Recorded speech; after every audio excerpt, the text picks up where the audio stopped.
स्वागत है आप सभी भाइयों का सुपर एग्जाम अड्डा पे। मैं राजीव। आज की क्लास है हमारी संविधान का भाग 2 नागरिकता। लेकिन क्लास से पहले आपसे पहले 5 क्वेश्चन पूछूंगा। बहुत पढ़े होंगे संविधान, तो पहला क्या करो, इसका जवाब दे दो। फिर हमारा भाग होगा नागरिकता। वीडियो के बीच में गैप आ रही है, कभी कभी वीडियो नहीं मिल पा रहा है यार। लाइट की ना बहुत ज्यादा दिक्कत है सुल्तानपुर में। पूरे पूरे दिन लाइट नहीं आ रही, वीडियो बढ़ ही नहीं पा रहा है। ठीक है, हम लोग कोशिश करेंगे कि वीडियो आपको निरंतर मिलते रहे। ठीक, चलिए पहला प्रश्न है मेरे भाई। पहला प्रश्न है, कहां पे आया हुआ है पहले देख लीजिए। आया है ये ARO 2021 5 दिसंबर को एग्जाम था। भारतीय संविधान की प्रस्तावना में सभी नागरिकों को कौन सा न्याय प्रदान करने की व्यवस्था दी गई है। इसके पहले के वीडियो में मैंने 2 क्वेश्चन पूछा है। एक में हो जाएगा, पहले क्वेश्चन में हो जाएगा 22 दिसंबर 1953 और दूसरे वाले का जो क्रम है उसमें ऑप्शन ए हो जाएगा। ठीक, आप उसको लगा लीजिएगा। आइए इस पे चलते हैं। भारतीय संविधान की प्रस्तावना में सभी नागरिकों को कौन सा न्याय प्रदान करने की व्यवस्था की गई है। कौन सा न्याय प्रदान करने की व्यवस्था की गई है। ऑप्शन ए सामाजिक, धार्मिक, राजनैतिक, बी सामाजिक, आर्थिक, सांस्कृतिक, सी सामाजिक, राजनैतिक, सांस्कृतिक, डी सामाजिक, आर्थिक व राजनैतिक। तो आप कमेंट करके आप जवाब दें और अपने आप को टेस्ट भी करें। दूसरा क्वेश्चन, दूसरा प्रश्न है कि 1935 का गवर्नमेंट ऑफ इंडिया एक्ट क्यों महत्वपूर्ण है। लोअर पीसीएस का एग्जाम है, प्री 2015। ऑप्शन ए, यह भारतीय संविधान का प्रमुख स्रोत है। ऑप्शन बी, इसके द्वारा भारत को स्वतंत्रता मिली। ऑप्शन सी, इसमें भारत विभाजन उल्लेखित है। ऑप्शन डी, इसके द्वारा रियासतें समाप्त हुई। तो आप अपना आंसर दें। ठीक, तीसरा क्वेश्चन, किस एक अधिनियम द्वारा भारत में संघीय न्यायपालिका की स्थापना की गई। अच्छा क्वेश्चन है। किस एक अधिनियम द्वारा भारत में संघीय न्यायपालिका की स्थापना की गई। ठीक,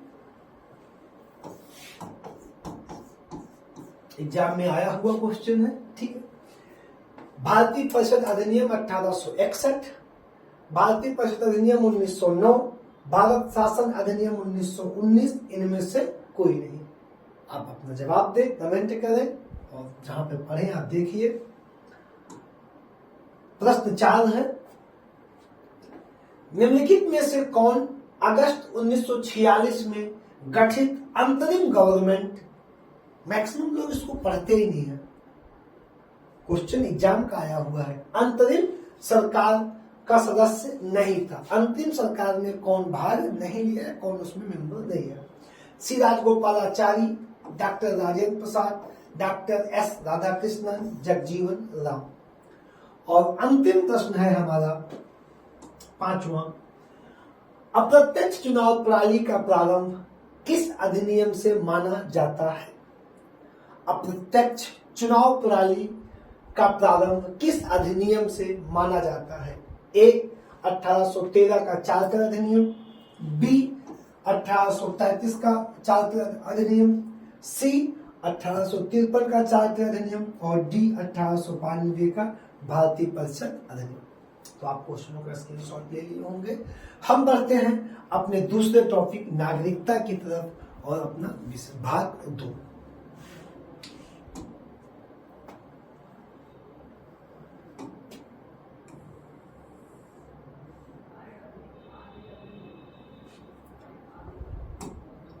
हमारा टॉपिक है संविधान में भाग 2 और विषय है नागरिकता। कहां से ली गई है, ब्रिटेन से। कैसी नागरिकता है, एकल।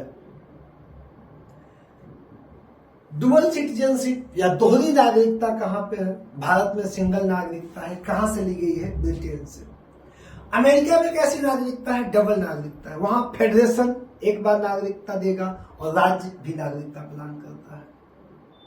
लेकिन भारत में कैसी नागरिकता है? एकल नागरिकता है। सिर्फ संघ साथ मतलब केंद्र ही, संघ ही नागरिकता देता है और नागरिकता के बारे में सभी हस्तक्षेप गृह मंत्रालय से किए जाते हैं।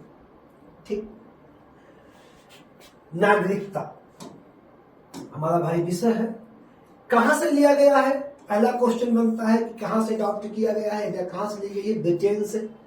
भारत की नागरिकता कैसी है? तो एकल नागरिकता है। ये पॉइंट आपको ध्यान रख लेना है, बहुत बेसिक सा पॉइंट है। अनुच्छेद कहां से कहां तक है? कितने अनुच्छेद हमारी नागरिकता को एक्सप्लेन करते हैं? कितने? 5 से 11। अगर कितने बात करेगा तो 5, 6, 7, 8, 9, 10, 11, 7 अनुच्छेद। कितने? 7। 5 से 11, 5 भी और 11 भी। 4 तक भाग 1 में हम लोग पढ़ चुके हैं। ठीक, अब सबसे टफ टॉपिक आपको ये लगता है और बनाया भी लोगों ने। सबसे पहले हमने क्या किया, इस 5 से 11 तक के अनुच्छेदों का वर्गीकरण कर दिया। कितने भागों में वर्गीकरण कर दिया? 3 भाग में। पहला भाग बनाया 5 से 8। कितने आर्टिकल है इसमें? 5, 6, 7, 8, 4। नागरिकों के चारों वर्गों का उल्लेख किया गया है। नागरिकों के 4 वर्गों का उल्लेख किया गया है। कहां से कहां तक? आर्टिकल 5 में, 6 में, 7 में और 8 में। तो ये चारों वर्गों का उल्लेख आगे के 4 में है। 9 आर्टिकल 9 में अगर व्यक्ति किसी दूसरे देश की नागरिकता स्वीकार करे तो वह भारत का नागरिक रहेगा कि नहीं, हम इस पे बात करेंगे। अगर कोई व्यक्ति किसी दूसरे देश की नागरिकता ले ले तो वह भारत का नागरिक रहेगा कि नहीं, फिर इस पे बात होगी। और आर्टिकल 10 और 11, 10 और 11 किसके हैं? संसद को दिया गया अधिकार। संसद को नागरिकता संबंधी विधि बनाने की शक्ति प्रदान है। 10, 11 संसद के हैं। हमारे आपके कितने हैं? 5, 6, 7, 8 नागरिक के 4 वर्ग हैं। चारों वर्गों का उल्लेख किया गया है।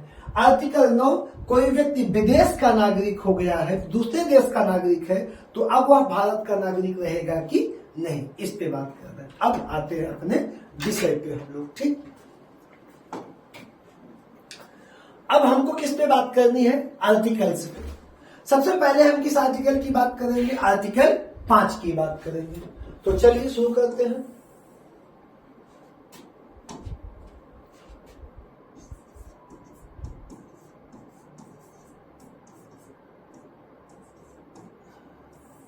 अनुच्छेद 5 क्या कहता है? संविधान के प्रारंभ पर नागरिकता। संविधान के प्रारंभ पर नागरिकता। संविधान के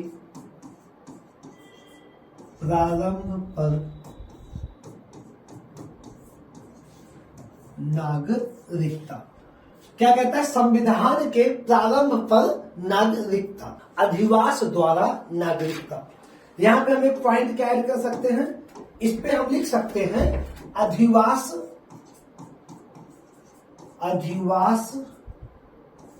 द्वारा नागरिकता।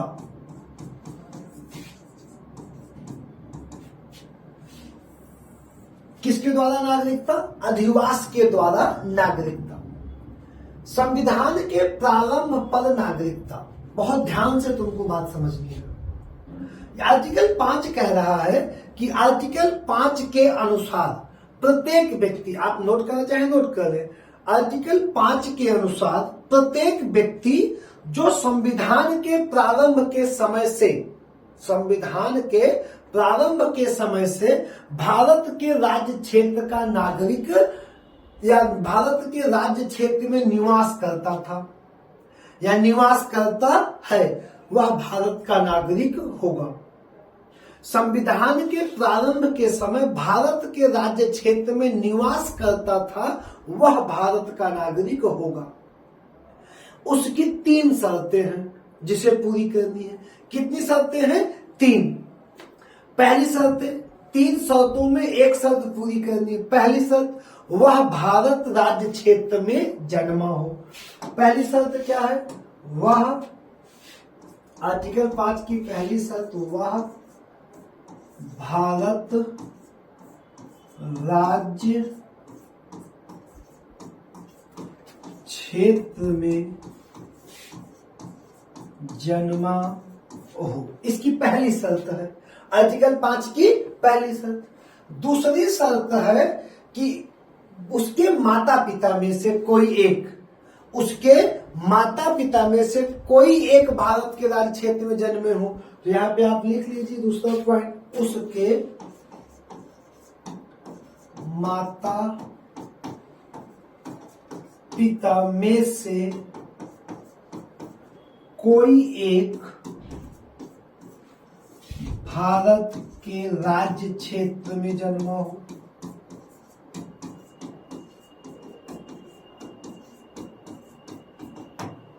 उसके माता पिता में से कोई एक भारत के राज्य क्षेत्र में जन्मा हो, पहला शर्त। और दूसरी शर्त, तीसरी शर्त यह है कि वह संविधान लागू होने से पहले कम से कम 5 वर्षों तक साधारण तौर पर भारत के नागरिक के तौर पर निवास किया हो।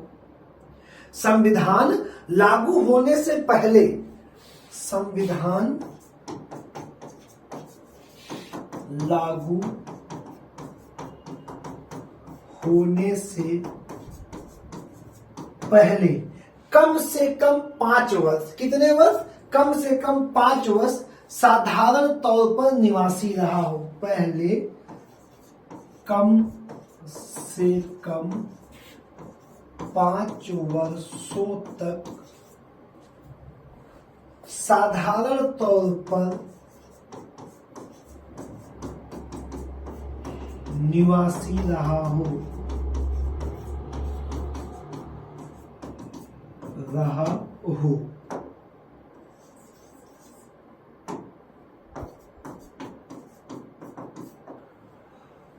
आर्टिकल 5, अधिवास द्वारा नागरिकता। पहला पॉइंट क्या कहता है? संविधान के प्रारंभ पर नागरिकता। ठीक, इसकी 3 शर्तें हैं, तीनों में से एक आपको पूरी करनी पड़ेगी। पहली, वह भारत के राज्य क्षेत्र में जन्मा हो, आप लिख लिए हैं। दूसरी, उसके माता पिता में से कोई एक भारत राज्य क्षेत्र में जन्मा हो। तीसरी, संविधान लागू होने से पहले कम से कम 5 वर्ष वह भारत के राज्य क्षेत्र में निवासी के तौर पर रहा हो। यह हमारा क्या है? ये हो गया आर्टिकल 5। दूसरा क्या है? आर्टिकल 6, अनुच्छेद 6।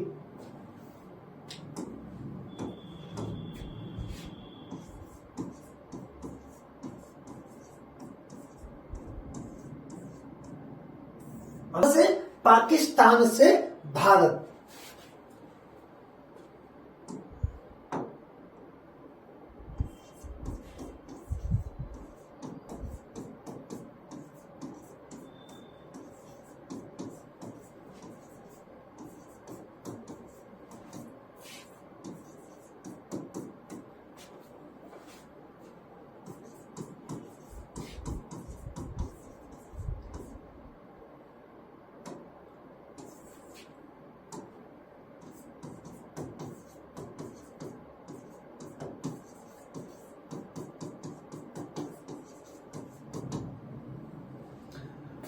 पाकिस्तान से भारत आने वाले या प्रव्रजन करने वाले, माइग्रेशन यहां पे शब्द प्रयोग होता है, करने वाले व्यक्तियों की नागरिकता के अधिकार। आर्टिकल 6 किसके बारे में बात कर रहा? जो पाकिस्तान से भारत आ रहे हैं।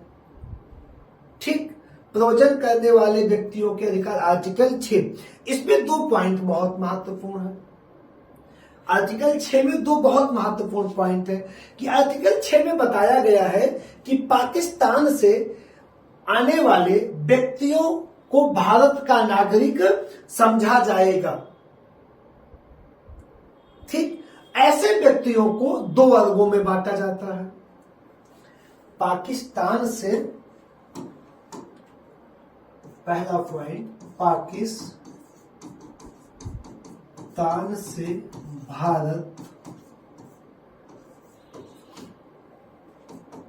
आने वाले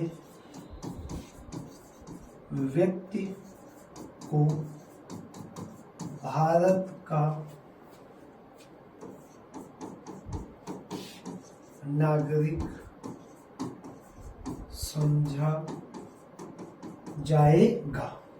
पाकिस्तान से भारत आने वाले व्यक्तियों को भारत का नागरिक समझा जाएगा, लेकिन इन नागरिकों को दो वर्गों में बांटा जाएगा। इन नागरिकों को दो वर्गों में बांटा जाएगा, पहला वर्ग और दूसरा वर्ग। वर्ग क्या है कि वो कब आए हैं। इनका वर्ग है कि 19 जुलाई 1948 के पहले आने वाले, दूसरा है 19 जुलाई 1948 के बाद आने वाले। ये क्या है यार, 19 जुलाई का सीन क्या आ गया। 19 जुलाई के पहले भारत आ गए थे, पहला वर्ग। 19 जुलाई के बाद भारत आए हैं, दूसरा वर्ग। ठीक, आर्टिकल 6 क्वेश्चन आपका रहेगा पाकिस्तान से आने वाले व्यक्तियों की नागरिकता के अधिकार के विषय में। क्या है पाकिस्तान से आने वाले व्यक्तियों का अधिकार? 19 जुलाई 1948 से पहले आए हैं तो उन्हें भारत आने के लिए किसी प्रकार की अनुमति की आवश्यकता नहीं थी। लेकिन अगर 19 जुलाई 1948 के बाद आए हैं बिना अधिकार के, बिना स्वीकृति के, तो नागरिक नहीं माने जाएंगे। क्यों? क्योंकि 19 जुलाई 1948 के बाद पाकिस्तान से भारत आने के लिए अनुमति आवश्यक हो गई थी। मेरी बात समझ में आई? इस डेट के पहले अनुमति लेने की कोई प्रोसेस नहीं था, लेकिन इस डेट के बाद अनुमति लेना था। इस डेट के पहले जो लोग आए वे भारत के नागरिक माने जाएंगे, लेकिन इसके बाद जो बिना अनुमति के आए वो नहीं माने जाए। अनुमति का सीन प्रारंभ हो गया था। तो यहाँ पे आप नोट डाल के पॉइंट लिख सकते हैं। क्या लिख सकते हैं कि 19 जुलाई 1948 से, 19 जुलाई 1948 की तिथि से पाकिस्तान से भारत या भारत से पाकिस्तान आने जाने के लिए अनुमति प्रणाली प्रारंभ हो गई। तो यहाँ पे आप लिख रहे हैं 19 जुलाई 1948 की तिथि से भारत से पाकिस्तान, भारत से पाकिस्तान या पाकिस्तान से भारत प्रवास के लिए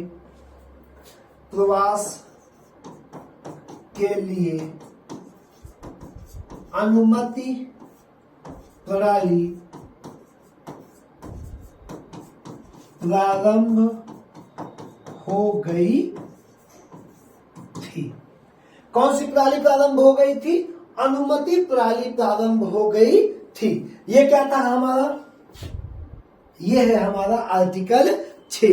अब हमारा क्या है? आर्टिकल 7, अनुच्छेद 7, भारत से पाकिस्तान को प्रव्रजन करने वाले व्यक्ति और नागरिकों के अधिकार के विषय में। कहां से? भारत से पाकिस्तान को प्रव्रजन करने वाले या प्रवास करने वाले, अनुच्छेद 7, भारत से पाकिस्तान को प्रव्रजन करने वाले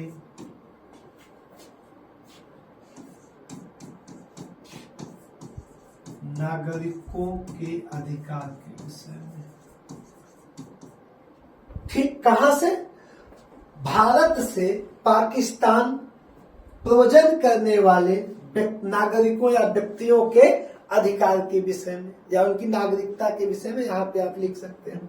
ठीक कहां से? भारत से पाकिस्तान के विषय में। भारत से पाकिस्तान को प्रवचन करने वाले नागरिकों के अधिकार। ठीक, यहां पे आपको एक पॉइंट नोट करना है कि जिस व्यक्ति ने मार्च 1947 के पश्चात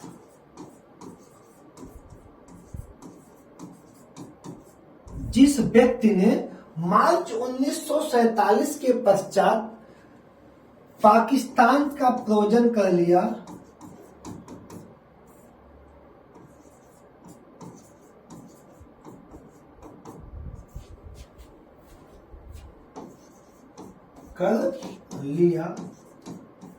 प्रवचन का मतलब प्रवास या चला गया, माइग्रेशन छोड़ दिया, कर लिया, वह भारत का नागरिक नहीं समझा जाएगा। वह भारत का नागरिक नहीं समझा जाएगा। पहला पॉइंट तो यही है। लेकिन वह व्यक्ति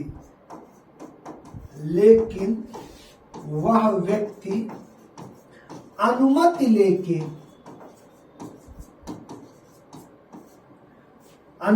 लेके गया हो।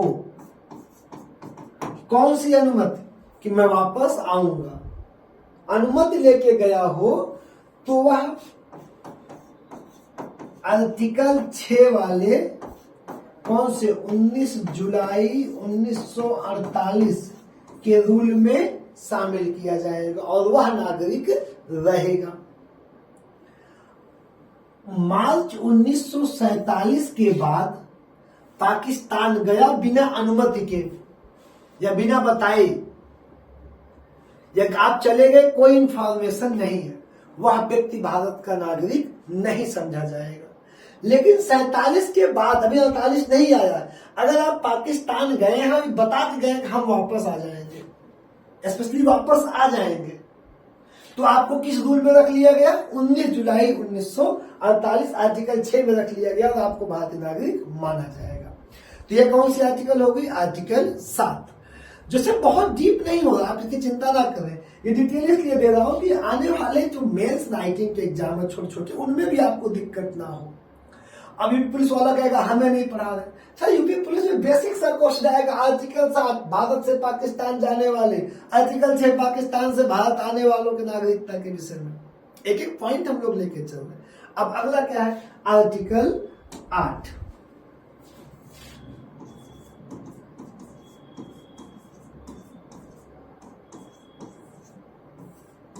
आर्टिकल 8 भारत से बाहर रहने वाले। आर्टिकल 8 क्या कहता है? भारत से बाहर रहने वाले भारतीय मूल के व्यक्तियों की नागरिकता। भारत से बाहर रहने वाले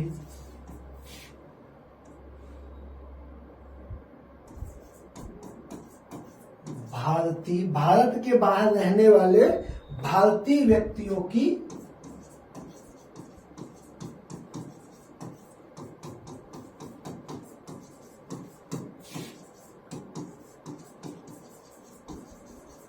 अधिकार। कहां पे?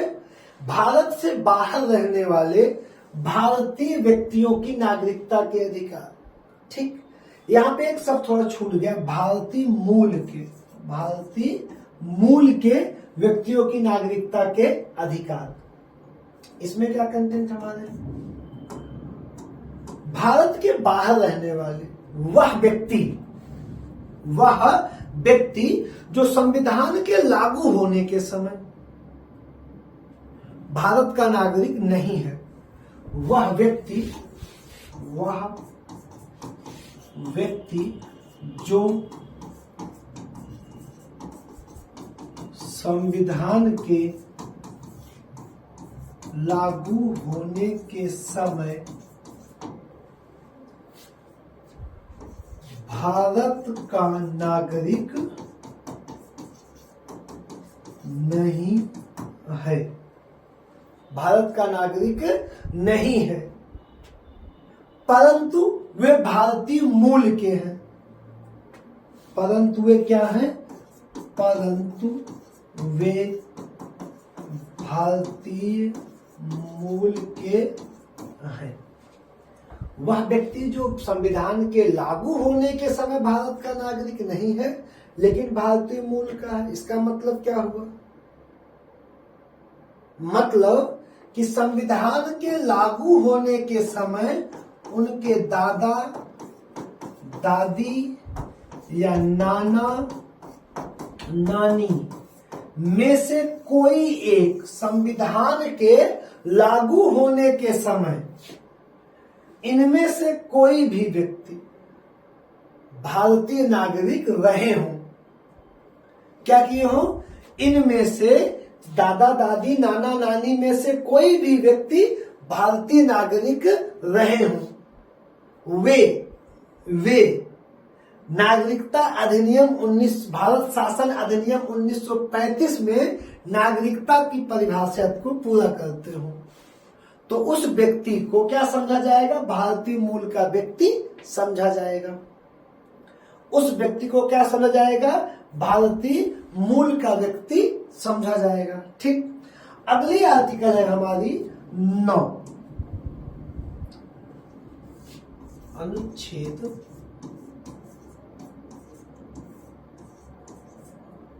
अनुच्छेद 9, आर्टिकल 9।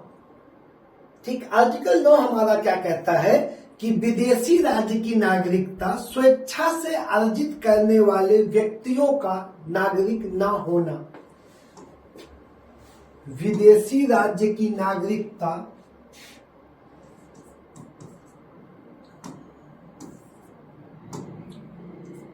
विदेशी राज्य की नागरिकता स्वेच्छा से अर्जित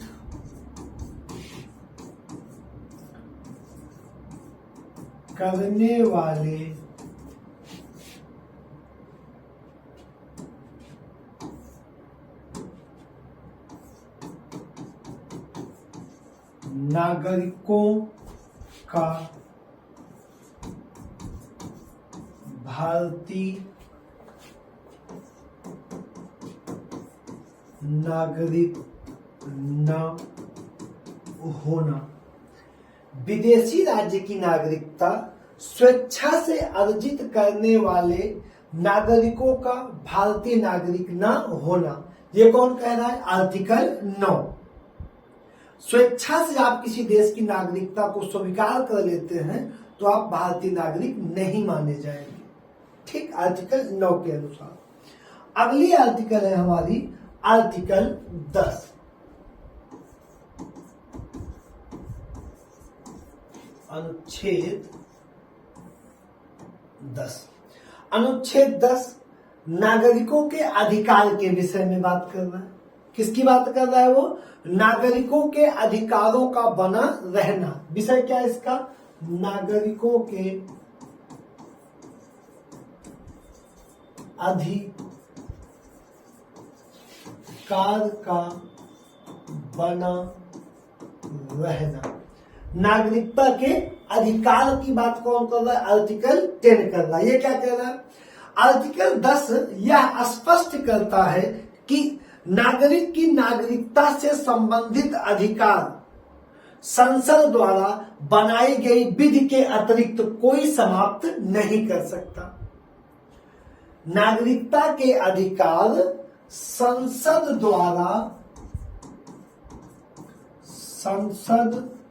द्वारा बनाए गए विधि के अलावा कोई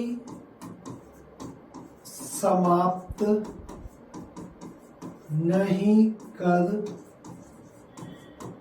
सकता। संसद द्वारा बनाए गए विधि के अलावा कोई समाप्त नहीं कर सकता नागरिकों के अधिकार। ये कौन कह रहा है? ये कह रहा है आर्टिकल 10। Point clear? नागरिकता के अधिकार क्या कह रहा है? ये कह रहा है कि संसद द्वारा बनाए गए विधि के अलावा किसी भी प्रकार से नागरिकता समाप्त नहीं की जा सकती। अगला आर्टिकल हमारा क्या है? आर्टिकल 10 अनुच्छेद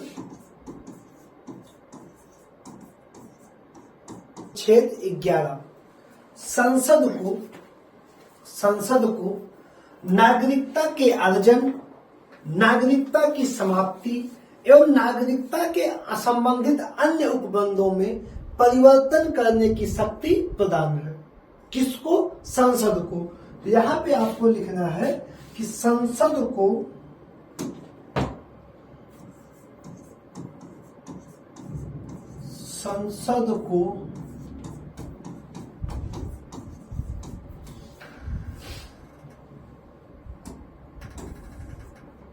नागरिकता के अर्जन एवं समाप्ति एवं अन्य उपबंधों का परिवर्तन करने की शक्ति प्रदान है। किसको शक्ति प्रदान है? संसद को। ठीक, ये हो गया हमारा आर्टिकल 11। 5 से लेके 11 तक सभी आर्टिकल पूरे हो गए।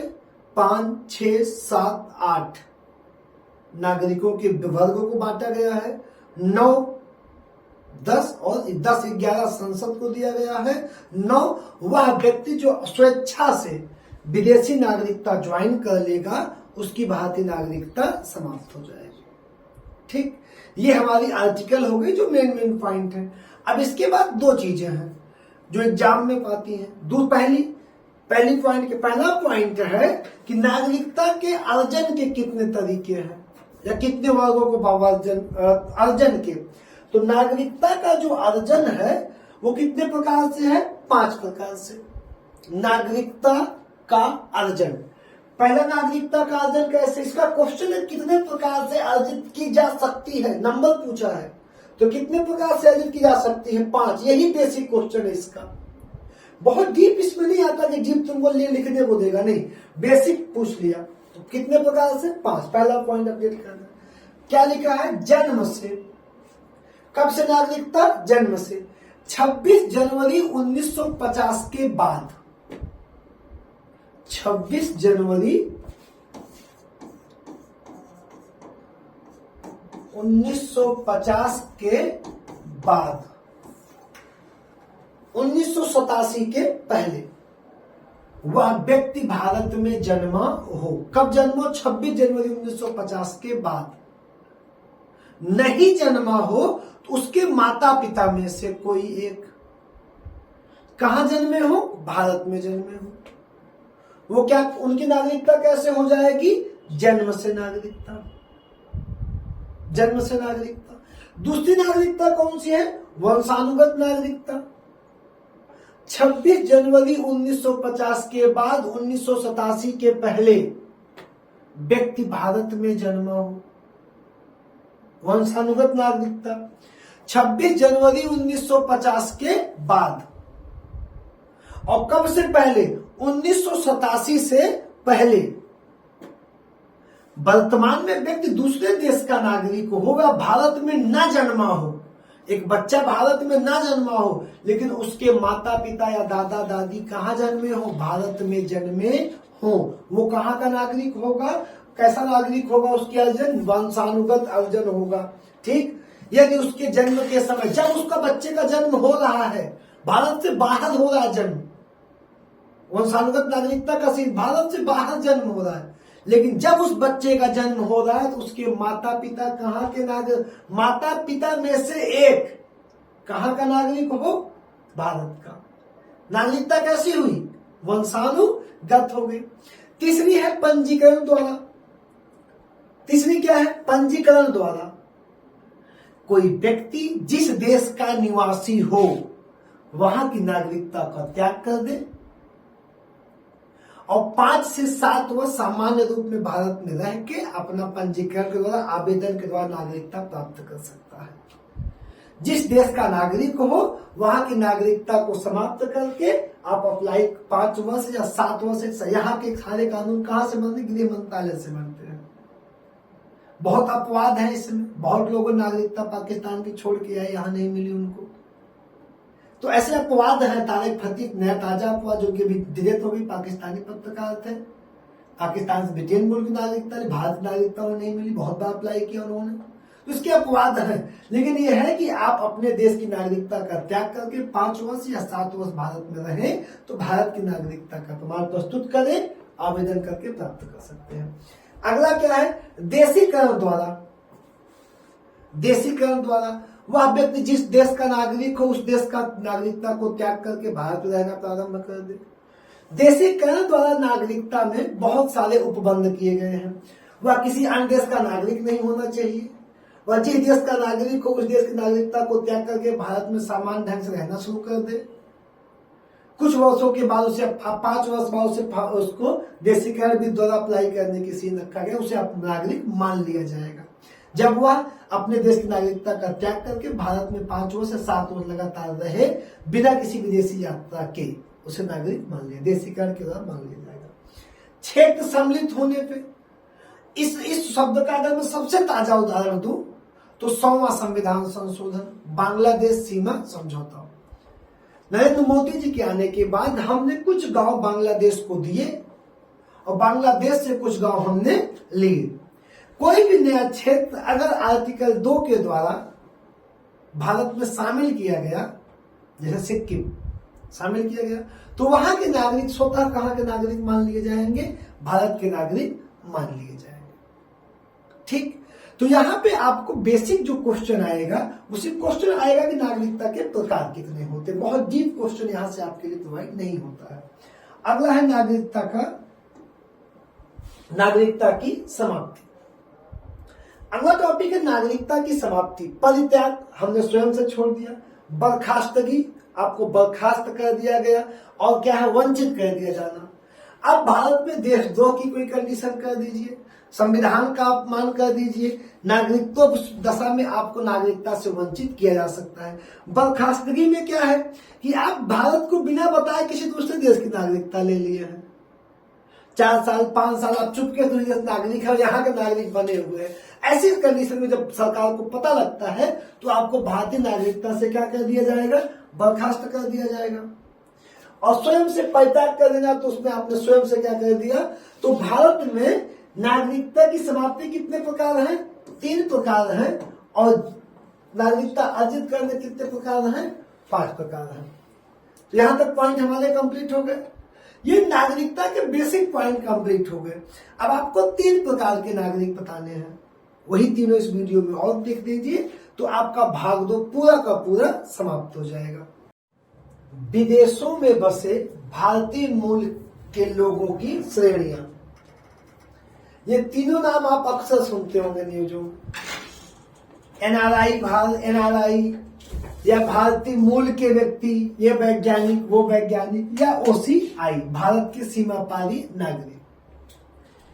अनिवासी भारतीय मूल के व्यक्ति या भारत के सीमा पारी नागरिक। अनिवासी एक एक को देखते हैं। एनआरआई वह जो व्यक्ति ये भारतीय नागरिक है।